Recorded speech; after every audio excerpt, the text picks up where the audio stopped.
Right, now we need to get to the second part of the text to voice. And for that, what we want to do is when the voice file is loaded into that output bucket, we want to send ourselves an email. Now, I went through the whole process of saying, hey, it must be simple to be able to send an email from Cloud Run using the Gmail account. It's not. I will put a link in the description of this video of how you can do that. There's a good video someone else has created which shows you how to do that. It's very involved. If you want to go down that route, that's fine.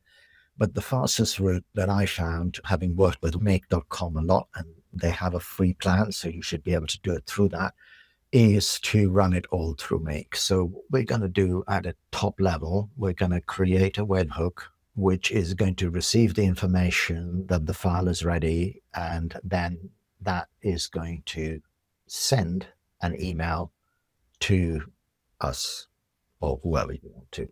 So we go in here and we go create scenario, and we want a webhook, and literally click this. It's a bit confusing. I know sometimes you see these as the same thing. You want a webhook, and just add a webhook. Let's call it voice file ready, save, and then you've got the webhook. So you copy this address because you'll need it. You can always get it back, but if you're doing this in one go, you'll need to copy this address. So we've got it. And let's just leave it there. The next thing you'll do is add a email, send an email. So we've got the webhook. Now let's go back to Google Cloud where you set up that first project in the first part of the video and set up the function that will send the information to this webhook. So you're back where we were, where we created the first function, which converts our text to our voice file. Let's do the same thing again. We write a function, I'm going to call it voice file ready, and obsessed with putting stuff into Belgium, aren't they, Google? Anyway, you choose the region where your buckets are, otherwise this won't work. And again, we want Python. It doesn't really matter. You can leave this as I am and click this on. And then what we do need is we need to add a cloud storage trigger, because we want this function to be triggered when a file hits that voice file bucket that we created earlier. So you browse for that. There are only two in here. So I'm going to choose this one, which was my output bucket, and you save this trigger. So this function will now run when a file goes into that bucket. So we go create. So now it's done that. Very similar to the last time we created a function. We're back here where you've got the example function, which we will replace with our own. So we're going to this, and the entry point for this one is notify audio ready, and the requirements, these, and all of this will be in there'll be a link to all this code. Now, before we carry on, let me just explain briefly what's happening here. You may think that in theory, we can just have that trigger that notifies on finalizing the file and send an email. Why do we need all this gumph here? Well, you need it because the way the long text to audio API actually works in the background, and you don't see this until you try it, is it sends the audio file in little chunks to your bucket and then assembles it into one big long thing. So there's lots of temp files that get put in, and it then assembles it into one big long thing right at the end. And what happens is if you just leave it like a vanilla function, which says, hey, when it's finalized, you get an email every time a temp file is added. That can create a lot of spam. So the heavy lifting in this code, you need to put in your output file, and this is the webhook that we created in Make earlier on.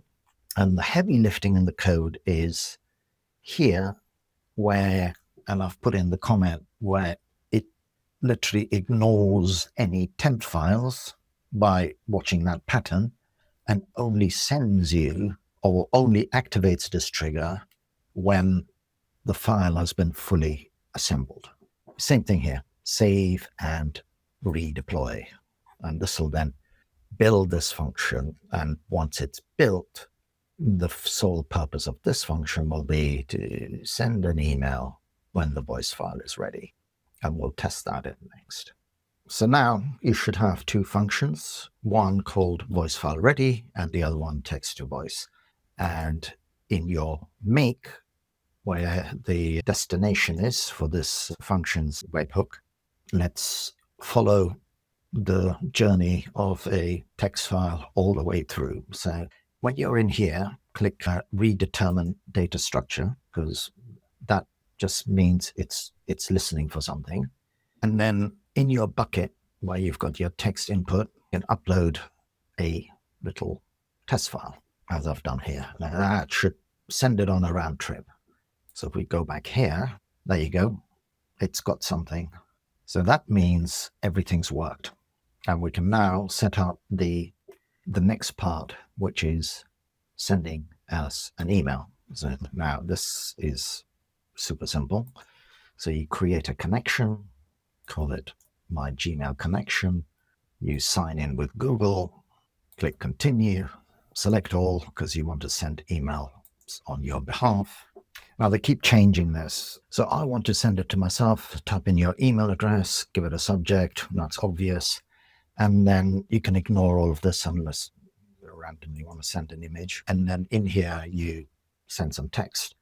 Now at this point, I'm going to show you what that function sends to the webhook, which is what I've chosen to send. So you don't have to do all of that. I have chosen that it sends the public URL, the one that you can click on, the bucket name, the object name, the file name, and the event, only because as well as using it for this, I am using this for other things, and having that information in that one webhook is really useful for me to do other automations. For your use case where you just want to have the know how to get to that file, click message, and then this takes HTML. So if you just want to make it neater, just put in a couple of breaks, and what you want is the public URL, and you hit save and save this. Now let's run it all the way through to getting an email. And in the documentation, I'll show you where you can change the message or whatever in the function before you paste it in. I'm not going to waste time on this video doing that. Right, now let's send everything on a round trip. We've saved this scenario in make. I've turned it on.